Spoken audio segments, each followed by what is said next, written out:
Hello and welcome to the Eurogamer podcast. My name is Chris Barrett and today I'm joined by Christian Donlan. Hello. And Oli Welsh. Hi. This is the setup we had on the very first podcast. I know. It's almost nostalgia if we had only, done more than 4 episodes. But there we are. You can still feel nostalgic. It was a good episode. I liked it. It was fun. You'll notice we still haven't got any intro music, but we're looking for that. Christian tried to make some today using a sound toy. Yeah, it was and bad. It was really bad. It went really poorly.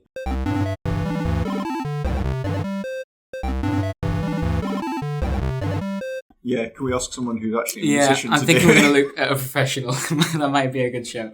Bedders is learning the piano. So, we'll start off, as we usually do, with what people have been playing recently.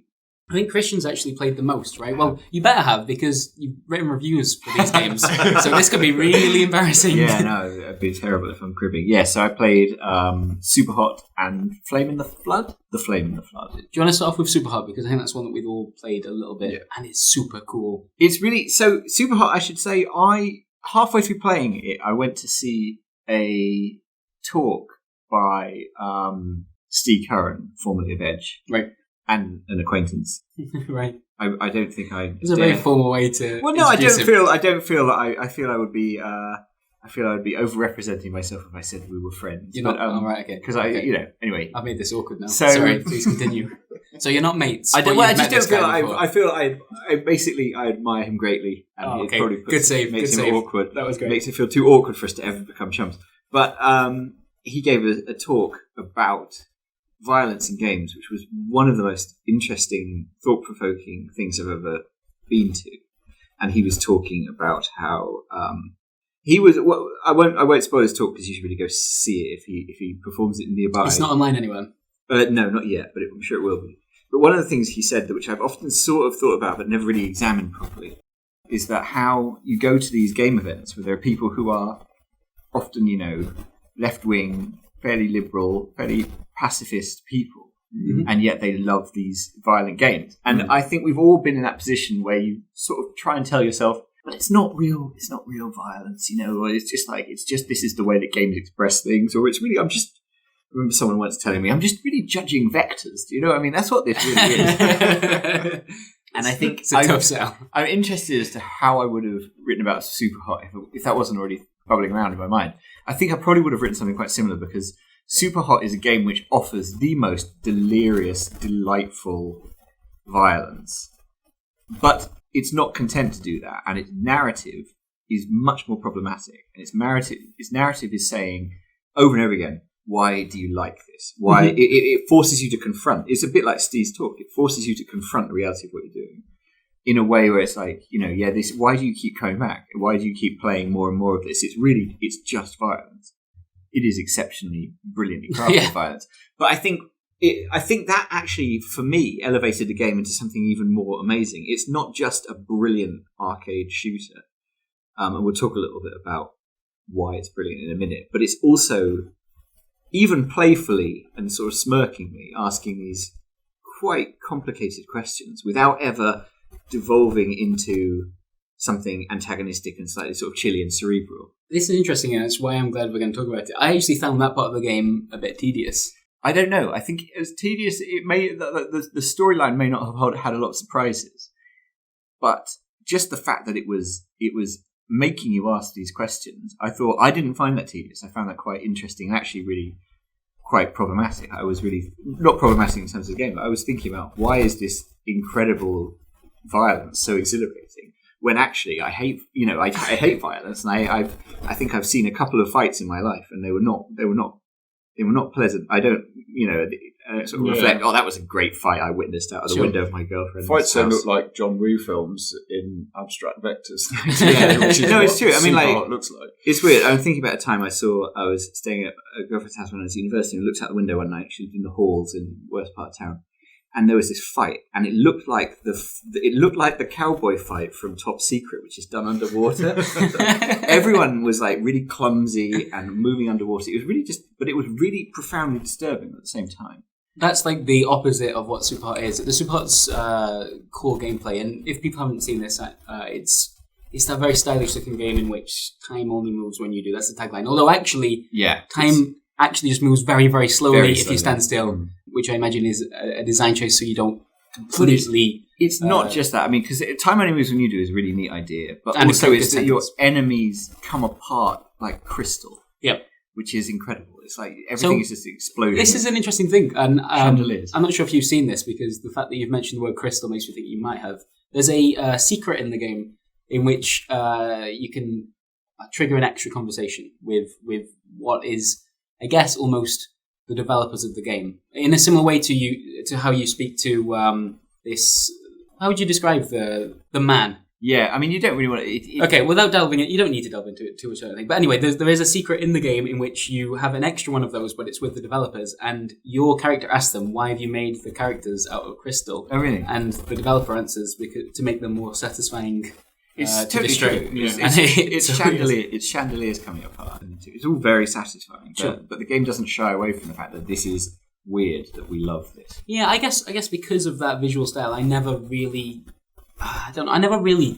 wanted to have that conversation. I didn't think it was the place for it. I don't know if that says something more about me, but it just didn't seem like the game to talk about it. And actually, I found that because I really, really love the gameplay and that whole mechanic in which you have complete control of your surroundings, and it is the most stylish game to shatter enemies with assault rifles.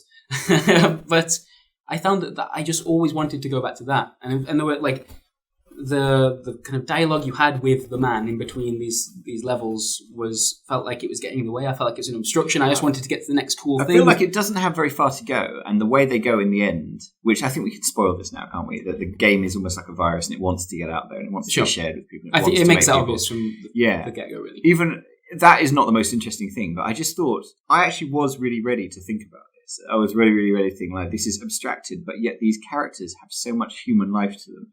Just the way which when you punch someone, the way they bow, they sort of bow and their hands go to their chest, and it's this slightly religious sort of thing. It was just a video game to me. I didn't see any human elements to it. I saw weirdly enough, I saw a lot more human elements to this game because of the abstraction than I'd see in games which try to be very like Crisis, for example, which is still one of the bars for realism. I don't see that much humanity in it, whereas I saw a lot more in this. Strangely enough, I maybe another one of the reasons why I kind of ended up on this side of the fence is that I did something weird with Superhot. There's a challenge. I don't know if you've seen them. Once you complete the game, you unlock. The game is actually very, very short. You can complete it in 2 or 3 hours. Yeah. This is the kind of single player storyline. After that, you unlock a series of challenges and endless modes. And one of the challenges is really simple. You're just in a room and it says kill 20 enemies as quickly as you can. It's a really good one. And it's genius because it means you've spent the entire game so far relying on this, amazing mechanic that the whole game is built around, in which you stop, avoid bullets and carefully plant headshots and everything. But the moment it says do it as quickly as you can, and there's a timer that keeps on going even when you stop, you have to rush through it. There's a couple of... I remember playing that one, and there's a couple of levels in the game which actually sort of push you towards that anyway. So the one where you start in the toilets, you whack the guy over the head in the toilets, you go around the corner, and there's like a bar, and there's a pillar in between you and the barman who's firing a shotgun at you. And that pillar allows you to play get that level pretty much in real time because you're constantly ahead of the shotgun blast. Mm-hmm. So you work around the pillar. It felt like sort of the game had experimented with that already. One thing that's interesting is the game introduces a mechanic towards the end in the last third, which is clever and which works, but I think what they shouldn't have done. This is the body swapping mechanic, right? You can target an enemy and press E, I think it is, and you take their position. And it turns it from something which is very in the moment and very organic. And even though I'm thinking of the elevator level, which is kind of the classic Superhot level, but once you introduce the body swapping thing, it becomes a puzzle game much more clearly. It becomes in the same way that Mark and Execute turned a stealth game into a puzzle game and introduced it in Splinter Cell Conviction. Right. There's something about that which takes away the clarity of that moment to moment, like making decisions very quickly, and it turns it into, particularly since there's a challenge you can unlock, which is all about that bouncing between people, and there's a couple of levels which are just very much turn here, hit your spot, turn around, hit this mark. And that's something which the rest of the game never turned into for me. I found that a little bit disappointing, actually. I think because I love the core mechanics so much, the whole time on moves when you do, I think, is such a brilliant idea. It's the reason it exploded on Kickstarter. It's the reason it was the top-selling game this week on Steam when it released. Yeah, I wanted more of the first half of Superhot. It's a question of rhythm as well, isn't it? Rhythm is the thing about it that is completely unique, that you've never played another game that felt quite like it. I mean, it's a very clever idea, and it's always fun to interact with a clever piece of design, but it's about how it makes you feel, and the rhythm of the game is just... I mean, I've only played it for like 40 minutes or something, but I was instantly spellbound by the rhythm of the fact that it doesn't slow, but it's sort of seesaws, quick, slow, quick, slow, quick, slow. The fact that the levels are so short and so beautifully crafted. Yeah, I mean, it feels to me like they came up, like the abilities that you get talked through right at the start of the game, including being wable to punch guns out of fists of people within melee range. All of that is perfect. It's a perfect John Woo film simulator, but it's also just perfect. And they could extrapolate those ideas just through level design without actually having to add new mechanics in. One of the things that I think is interesting about Superhot, and I think we're going to see a lot of this in the future, is this Superhot was in early access. And I think it was a better game, the build just before the final build. Yeah. So that had it had a cliffhanger ending, but it had a more satisfying ending in a weird way. It also didn't have a weird graphical thing they've added, which I'm not sure I like, which is kind of the eye, the vision. They didn't play up as much the kind of through the eyes of a character thing. Sure. Your arms weren't in the game either. You have in the recent one, you have these sort of black crystal arms which you're bashing people with, which isn't quite as satisfying as being this. The punch felt so much better when you didn't see your own arms. Also, I think they added a third blow to the punch, which changed the rhythm. But I felt this was a game which actually, as good as the final version is, and it's great and I love it, it was in early access just a little bit too long for me. It's been around, like, it was a Game Jam sketch originally, wasn't it? Yeah, and you see, and they haven't... famous Game Jam about it. Still has the kind of the focus of that Game Jam thing more than a lot of early access. It's focused on that. Do you remember which Game Jam it was? It was 7-day FPS, wasn't it? Was it? I want to say that. Right. Okay. I'm not sure. Yeah, it was definitely FPS themed, and I think there was something else that came out as well that I can't remember what it was. Yeah, and at one stage you could play it as a flash game, right, or something. And it was that was why Kickstarter loved it, because you had a playable demo right then and there, and it was this incredibly cool mechanic. Yeah, it still is incredibly cool, and I think it's a very worthwhile game to play. I think it's like one of the most interesting shooters. Yeah. Oh god, that's actually there's a joke about that. Yeah, is it one of the most innovative shooters? It's got as much as I don't like where the story goes, it has a couple of great jokes. Yeah. One of them is that, and another one is the joke about the justification for why the people are bad. What is it? There's a bit where it goes, "Oh, do you want to know why these people are bad?" And then it just shows you this wall of scrolling text, which, I mean, I'm sure you can pause and read through, but you're like, okay, you get me. Like, I want to know that the people are bad, but I'm not actually that bothered. Or I just really want to kill them. Yeah. But also, if you play it for 5 minutes, you will have for days in your head afterwards just the repeating phrase, super hot. Yeah, that's turned some people off, I've seen. I think it's really fun, but I know some people don't like that you get that after every level. But yeah, one of the things I wanted to point out with the that strange challenge where you pretty much ignore what Superhot is and play it as this really fast, fluid first-person shooter. To complete that challenge and get a decent time that I could put on YouTube without people making fun of me, it took me about 3 hours to get that right. And I just fell into this trance of like trying a challenge. You can press R to restart, and I just did that for 3 hours over and over again until I got something that I was happy with. And that's not what Superhot is really about. Have you seen the YouTube series about cinema called Every Frame a Painting, which is probably my favourite YouTube series ever? The one on Jackie Chan is amazing. He's talking about how Jackie Chan has these moments in his film of incredible dexterity, where there's a bit where like he flips a fan and then he punches someone while the fan's in the air and then he catches the fan with his other hand, and it's incredibly beautiful. The fan kind of cuts this shape through the air. And they're talking to Jackie Chan about how he does it, and they're saying, Chan was saying it's really annoying because people come away and they go, "Oh, that's special effects," or it's like optical effects or something like that. He's like, "No, I did it 300 times." Yeah. And he's like, everyone could be cool like me if they did something 300 times and just kept the cameras rolling. And one of them is perfect. And I think that's a little of what you're seeing. Yeah, that's super. I wanted to make a video that basically showed that game, what it looks like when you play it quickly. And to do that, it took that many times. But basically, what I ended up doing, and I became obsessed with that idea and getting the perfect run, is actually exactly what another game I've been playing this week is all about.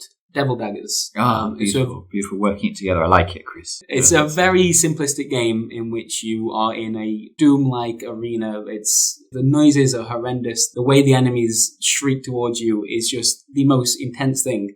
And the whole game is literally survive as long as you can. And looking on the leaderboards at the moment, a few of us in the office playing, and I don't think anyone's got over 90 seconds. So you're constantly playing this game in 90 seconds bursts. You die, you press R, and you restart straight away, and it is hard to stop yourself from doing that. And 2 games this week I've just completely fallen into. I don't usually play like that, but for some reason whether it's the leaderboard in the case of Devil Daggers and wanting to beat my friends list, which I think is actually probably the main motivation, or trying to make this cool looking video in Superhot, it's just, I've been playing video games a bit wrong for the last couple of days. I don't. Yeah, I just don't get on with that. I never played Hotline Miami because that stuff drives me insane after a little while. It actually really starts to upset me. It's the constant, like, you die, you rest, restart, and immediate. There's no wait.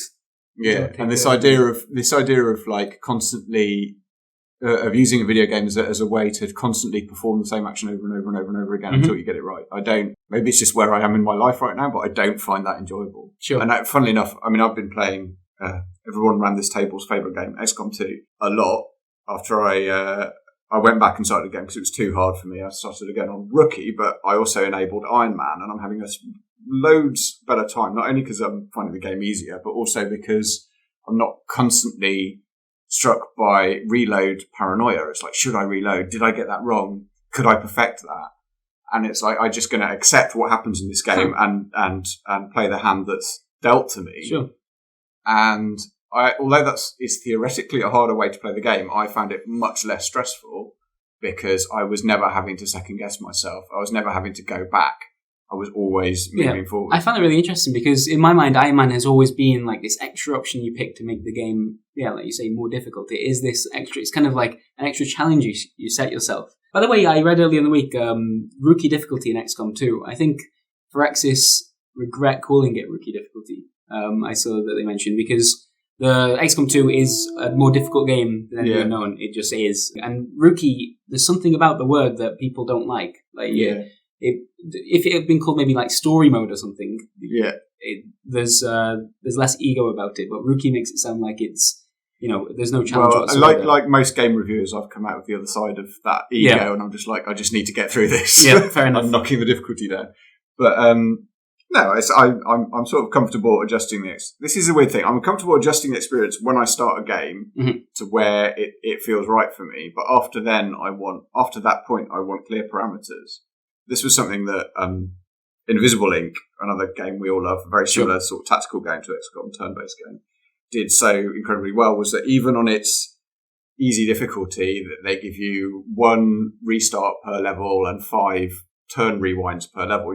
Even at the easiest level, they give you really strict parameters where like you can redo a certain number of times, but after that, you're just going to have to move on.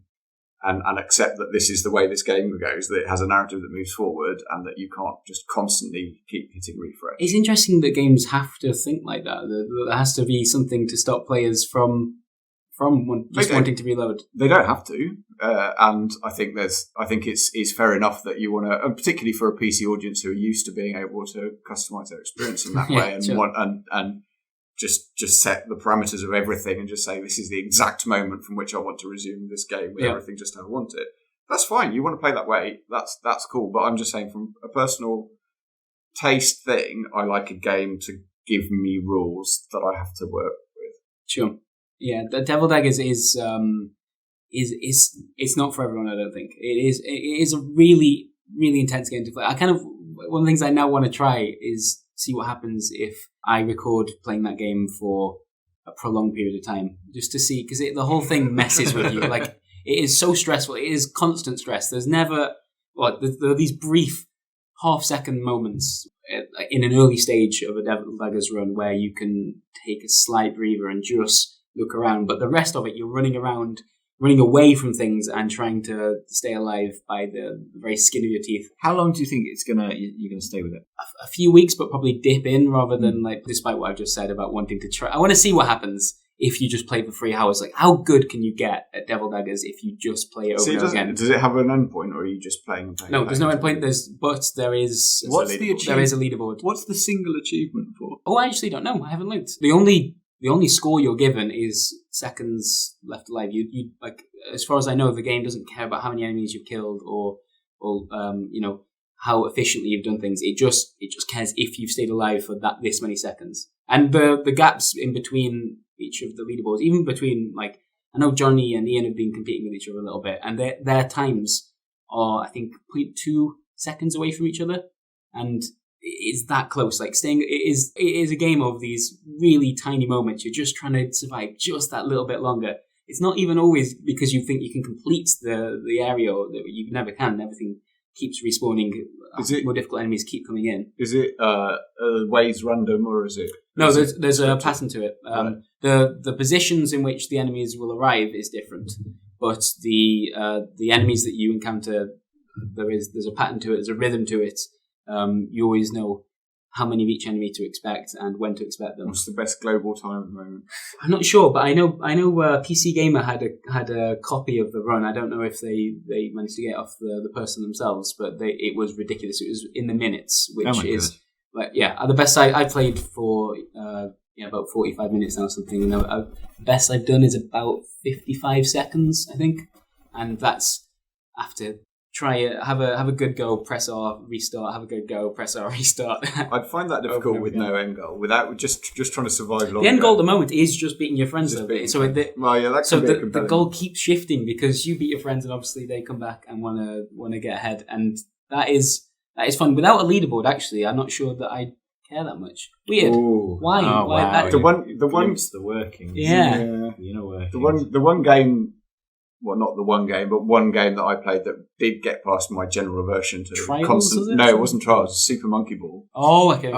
A game where you're just like again, but then like you get to the end of a stage in Super Monkey Ball, you've just got that glorious moment when your old monkey goes through the gate. And it feels like there's a lot of other things in Super Monkey Ball to keep you satisfied, whereas it feels like Devil Daggers is really just. Is very, very just. It's competition though. That is, for me, that's enough at the moment.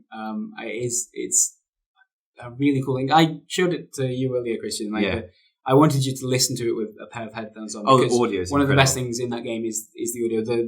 The enemies are terrifying because they will kill you in one hit. You don't have like a life bar or anything. You die if you get caught, and the noises as they're coming towards you, and the noises ramp up not just as the level progresses, but if you make a mistake and suddenly you let two groups of enemies surround you rather than one which you're supposed to be dealing with, the audio represents that, and it makes it's pretty awful. It's just intense. Awful, yeah, I really really do like it.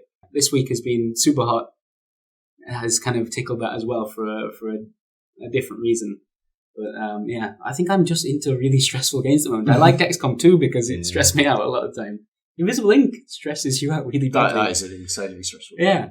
I don't know what it is. What about the other game that you played? The Flame in the Flood? Flame in the Flood is, yes. So this is I can't believe, are we calling them roguelites now? Roguelite is like one of those. That's what you called it in your review. Yeah, I know. That's because I like that. I was like, oh, is that what we're calling it? It is. It's because that's what everyone's calling it. So it's a game about going down the river. And what I really like about it, and I liked this about it when I first saw it, is it's a survival game. So it's crafting and gathering resources, but you're going somewhere. And that felt really striking at the time.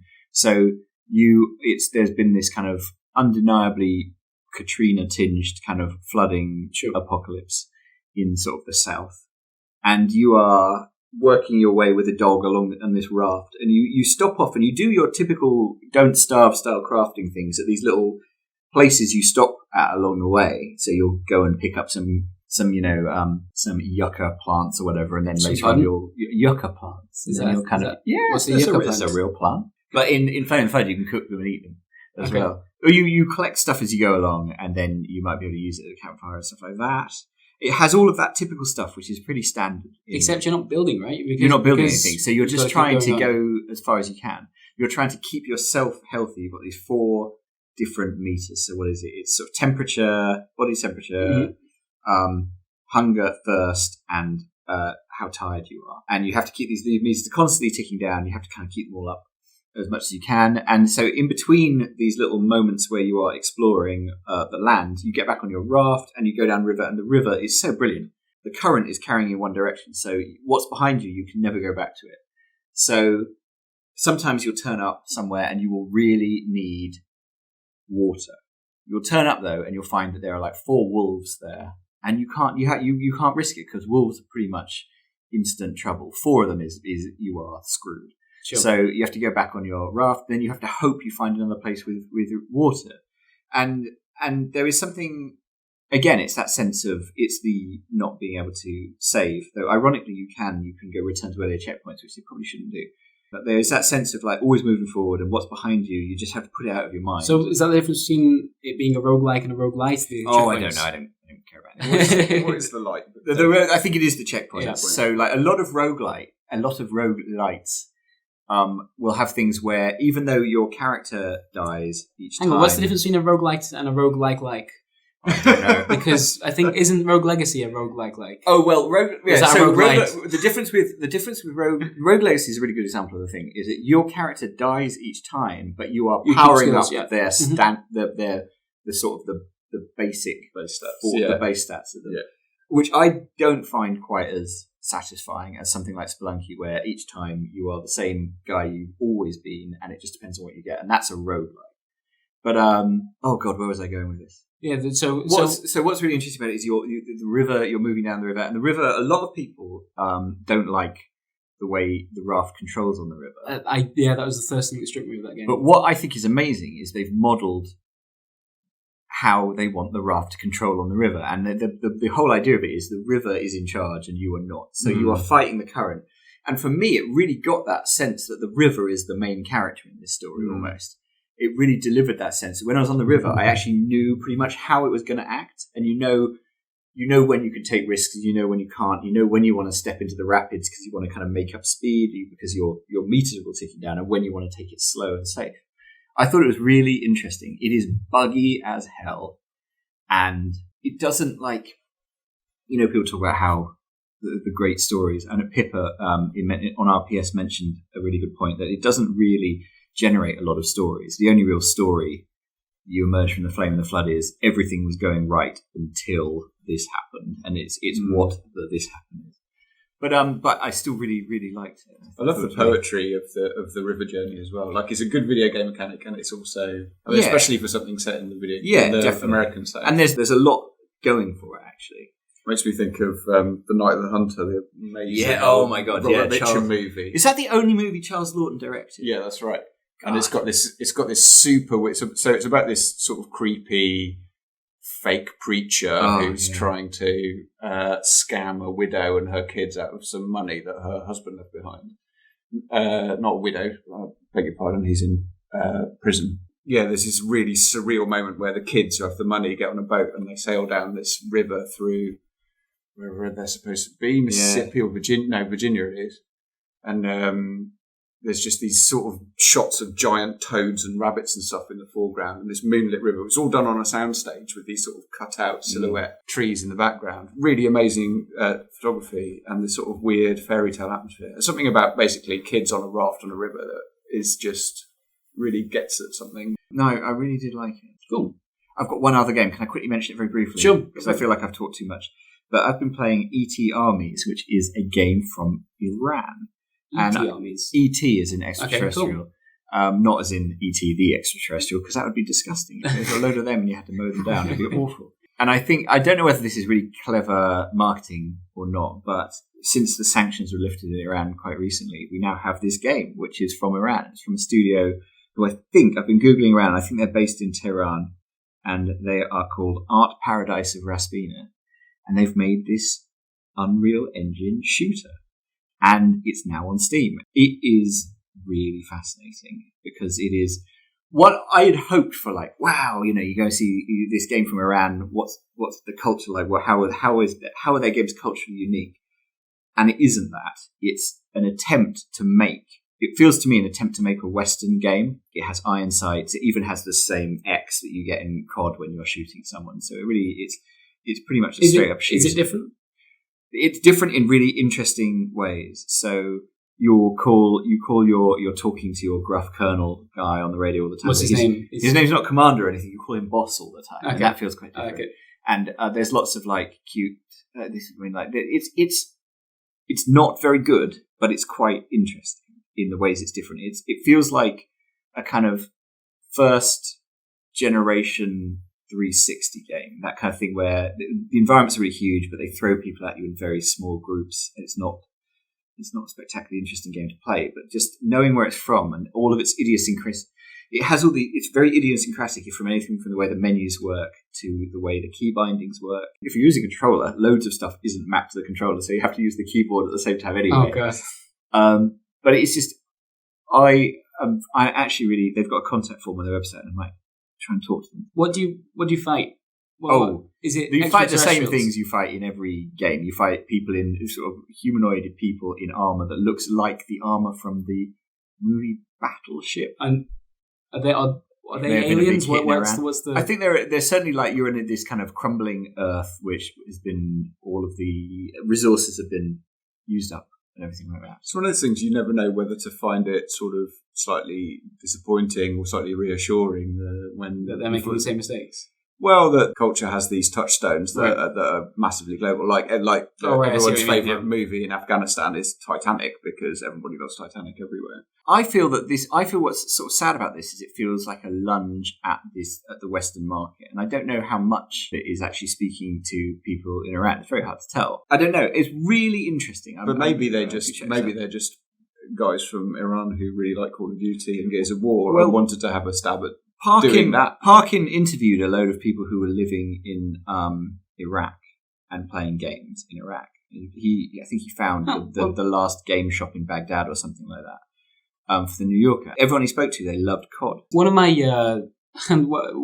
guildmates from World of Warcraft is a chap from Iraq, and he's literally just moved over to England to study, and his favourite game was World of Warcraft, which was also my favourite game for a long time. Loot transcends all. Absolutely. Yeah, Blizzard's particular variation of loot. But it's really hard. It's really hard to look at this game without being slightly patronising, and in a way to be sort of without intending to be. It's very hard to look at it without being a little bit patronising. But it is a super interesting game, and I would love to know the circumstances in which it was made, what that studio is like. When you think about it, though, there aren't that many sort of global video game cultures that. We've only really seen a couple of really dominant ones, Japan and the sort of Western Europe, US conglomerate. I spoke to and you have an emerging Chinese scene as well, which is a bit different. I remember seeing an African role playing game that was made a couple of years back, and I don't know how it played, but it looked unlike anything I've seen anywhere else. The art style was just completely distinct. And I hope you're going to see more of this sort of stuff. I hope the sort of the homogenous. It's very hard to talk about sort of people's authentic cultures coming through on an Unreal Engine game, but you do hope. I don't know. It'd be really exciting to get this window into different cultures. What's interesting about this game is the way it's trying to be Western, and the moments it's sort of not quite getting are actually its most, for me, unique selling points. And I hope that's not a patronising thing to say, but I'd just love to know about the people who made it and the circumstances who made it. Oli, have you played anything else? It's mostly been XCOM, a little bit of Superhot. I've been playing I've gone back to Project Cars because I've got a new graphics card. I wanted to give my PC a bit of a run. I saw Rich Ledbetter from Digital Foundry hand you that graphics card. It is absolutely insane. Bigger than my face. It was. I've got a very large case. I've got a very large face. It only just fit. But yeah, that's not really the interesting thing. The interesting thing was going back to Project Cars, and still really, really enjoying that. Still, for me, the racing game that has actually nailed the motorsport campaign better than anything since Toka Race Driver 3, in terms of having a satisfying and fun way to move up through different actual motorsport formulae.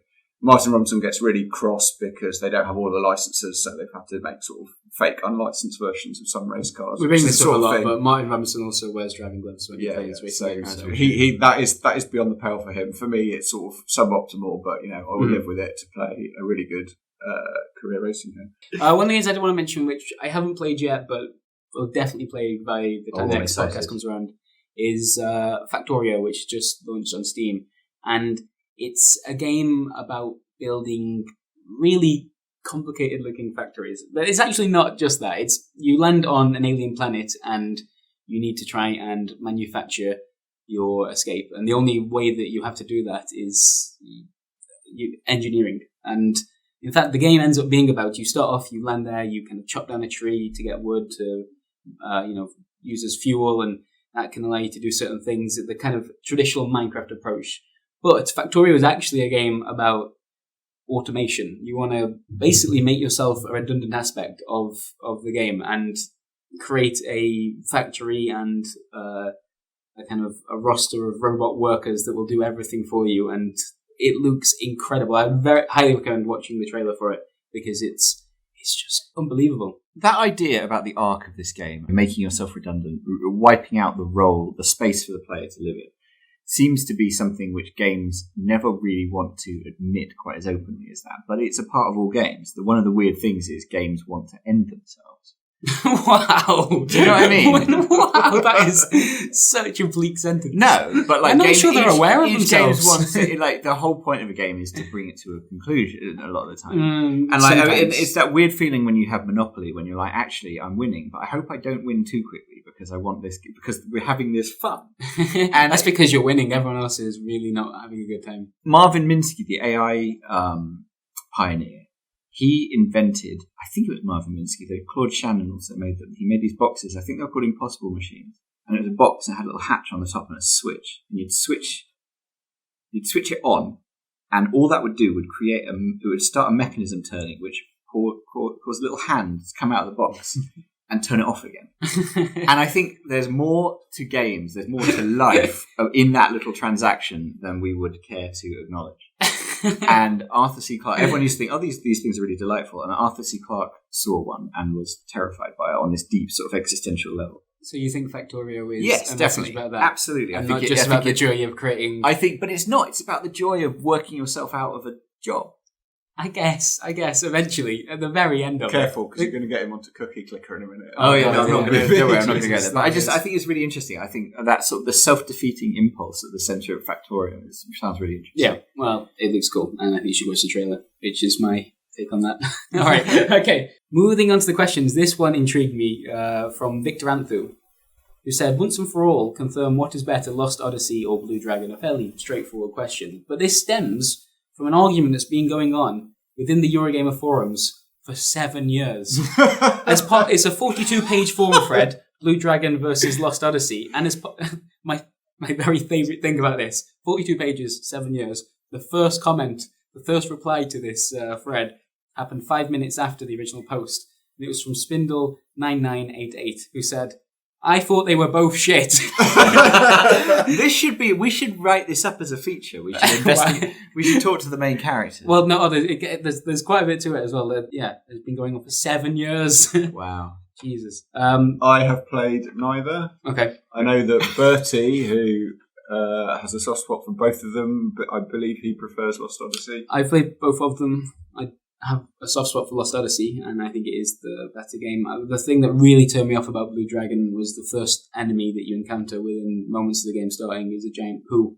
And that just kind of rubbed me the wrong way. It's weird because some games you chuck a giant poo to fight in. To the races. I'll find it very amusing, but Blue Dragon, it just wasn't for me. I wanted a JRPG that took itself seriously, and goddamn is not what Lost Odyssey is. It takes itself so seriously. Is Lost Odyssey the one with lots of fiction in it, lots of little written... Yes, memories, actually, because the main character is mortal, and part of Lost Odyssey is discovering his past, his many lives. Discovering this huge thread on Eurogamer forums. Yeah. Yeah, so I'm going to say Lost Odyssey, which may have made me some memories, I don't know. How many pages is this thread? 42. I respect that. That's amazing. Do you have... You've managed to avoid answering the question, though. Oh, I haven't played either of them, and they both look dumb. Wow. Whoa. No messing around. Okay, cool. Yeah. I didn't even mean that. I just said that so I'd have something pithy to say. They both look fine. It was very good. Julian Knott asks, who's getting in on the VR party ship? Yeah, well, our HC Vive turned up. last week. Ollie, where are we going to put it? Yeah, I don't know.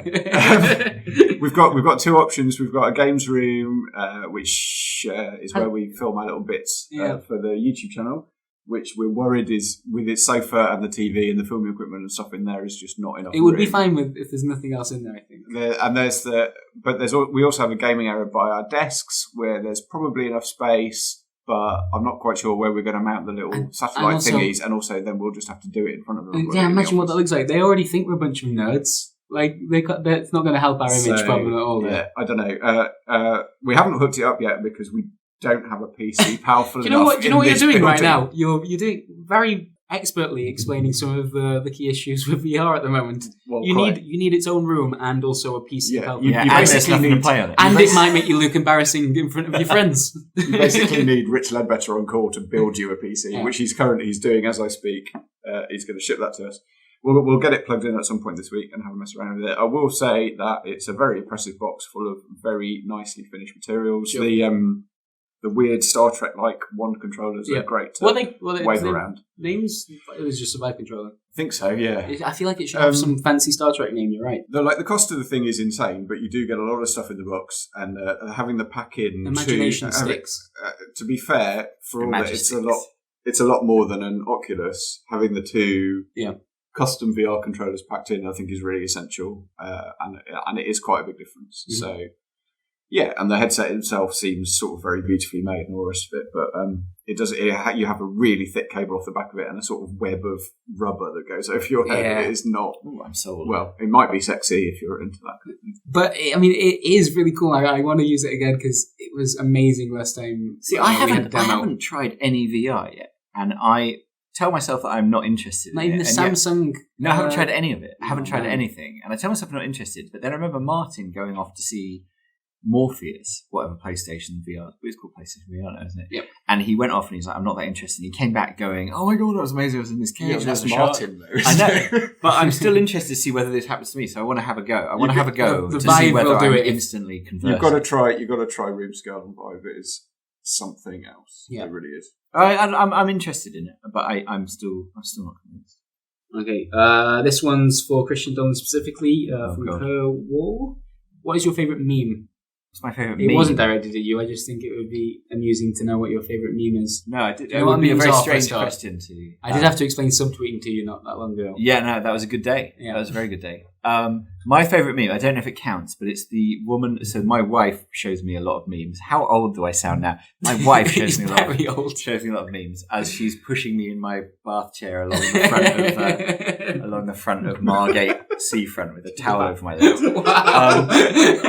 But the meme I really like is the woman who pretends that she doesn't like being asked to sing Mariah Carey, and then is amazing at singing Mariah Carey. And it's a Vine, which I don't know if you know about Vine. It's a 6-second looping video thing. And the joke... What is so weird about Vine is it gets funnier because it loops. Yes, you're right. I can't believe I regret this conversation. But so there's something about this. Wait till you find out about GIFs. They're going to blow your mind. What is amazing? No, I asked you to make me a GIF of Agent Cooper at one point, didn't I? So I'm already aware of GIF technology, and I know the fact that the guy who created them wants them to be called GIFs, and it's really annoying that they're not. Yeah, so it's really good. Check it out. Just type woman who pretends to hate being asked to play Mariah Carey. That's a good meme. What's that, sorry? Where do you type that? Oh, type it into altavista.com. Jeez, okay, right. We've got one from here from Twyok, who asks, why is modern game music so forgettable when I can name all 8 bosses in Mega Man 2 within 3 beats? Video game music isn't forgettable. It hasn't been forgettable. You get bad game music, but you also get some of the best video game music. Try playing any Nintendo game ever. Yeah. They've all got amazing music. Oh my god, one of the 3D World, the Ghost House music in it sounds like the Schindler's List soundtrack, if the Schindler's List soundtrack was amazing. It's like the most beautiful kind of Holocaust violin music in the world, and it's in this cheery Nintendo. Anyway, I was writing a little bit about Zelda Spirit Tracks for our best Zelda games thing last week, and I didn't have time to boot the game up, so I just wanted to refresh my memory, so I just put the soundtrack on YouTube, and it's got, as soon as this sort of rollicking folk tune with like accordions and fiddles and stuff, all simulated on a DS sound chip, because Nintendo's musicians are witchers, basically. Just as soon as I listened to the music, I was there. Animal Crossing is right exactly back the same. in the game. Animal Crossing, the music from the menu screen to the GameCube, the only version of Animal Crossing. You are just talking about Nintendo games It's like here, a by the bunch way. of arrows through the heart. Which is Well, sort of... Nintendo music is amazing, and also their services to bluegrass music. Oh, I know. Yeah, jeez. We've also got people like the Chinese Room who do some of the best video game music. Very good. Very good. Yeah. We actually talking about the podcast intro earlier on, and I ended up listening to the Fez soundtrack because of that. I mean, it's retro, but it's also it's modern at the same time, which I love. That is one of my favourites. Music. A lot of video game music is pastiche, though. A lot of it is like, get me something that sounds like this, and I like even I think that's the case. I think a lot of it is music about music, if that makes sense. Right. And I think maybe that's why it doesn't have the same impact for who asked? Twyok. Maybe Twyok. Maybe that's why. It's because now that we are sort of aping, like, it's like the Uncharted is the aping of Indiana Jones. I wonder why they haven't given Uncharted a bit of stirring music, like why they haven't tried to give it a branding the way that John Williams sort of gave Raiders that lift. Because they can't get a composer as good as John Williams to do it. This is the thing. There's a lot of super generic film music out there as well. Oh, there is, but again, I think that's the same thing. But that will have been because they use scratch music when they're editing films. They put the bit of music they really want, which is like from Lawrence of Arabia or from Raiders of the Lost Ark, and then they go, "Oh, get me something that sounds like that." Yeah. And I think sometimes I wouldn't say Rapture is. I mean, like, a lot of Rapture is meant to sound like Vaughan Williams, I think. But I don't think that's like, get me something that sounds like Thomas Tallis. I think it's about the same sort of emotions. Or here's another one. I just recently played the Banner Saga for its console release. It's got an Austin Wintory score, which is really fantastic. His score for Monaco is spectacular. Oh, that's the like So it is like silent music. You know, when you went to see when you went to see silent cinema, there'd be a guy playing the piano and he didn't have the music. There wasn't like, this is the score for this movie. He'd have to sort of hammer away. And Monaco has that, and it's also procedural, and it's watching what you do, and it's speeding up as the action speeds up, and then it's winding down. I remember once hearing a thing about a guy who played the piano at modern showings of silent films, and he'd heard that this one film had a fire sequence in it. So he starts sort of hammering away as soon as the fire turns up. What he didn't know is the fire sequence lasts for 40 minutes. And he was almost dead by the end of it. But Monaco has that. Why did they not have? Because the film reel went around the country, but they didn't bother. They didn't bother. That seems really daft. Well, you go back in time and you tell Warner Brothers. Thank you very much for listening to this week's Eurogamer podcast. It's still coming every 2 weeks for the time being. If you'd like to send in any questions for the next podcast, you can do that on Twitter. We usually ask on the day of the recording. Or you can send an email to podcast@eurogamer.net, which is definitely an email address. I promise. We'll definitely confirm that now. Promise. All right. Thank you very much. Thank you so much. Bye. Bye.